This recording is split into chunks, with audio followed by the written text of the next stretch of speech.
খুশিতে থাকার একটি মন্ত্র আছে।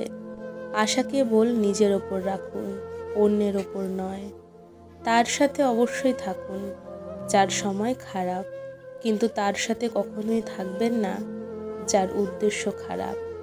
নিজের বাড়ির দরজাকে ছোট রাখুন। যে মাথা নিচু করে ঢুকবে বুঝে নেবেন সেই কেবল আপনার আপনজন।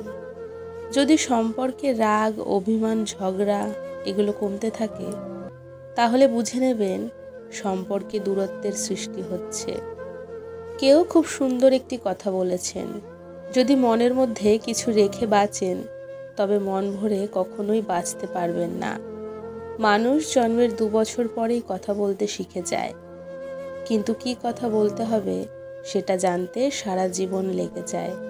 যখন দেখবেন আজকাল আপনার একা থাকতেই বেশি ভালো লাগছে, অন্যদের থেকে প্রত্যাশা কমে গেছে, মানুষের সাথে অযথা তর্ক করা এড়িয়ে যাচ্ছেন, মানুষ আপনাকে ভুল বুঝে পাত্তা দিচ্ছে না, বা আপনার পেছনে আপনার নামে মিথ্যা কথা ছড়ালেও সেগুলো নিয়ে আপনার আর কোনো মাথা ব্যথা হচ্ছে না, তখনই বুঝবেন আপনি যথেষ্ট ম্যাচিওর হয়ে গেছেন, নিজেকে ভালো রাখা শিখে গেছেন।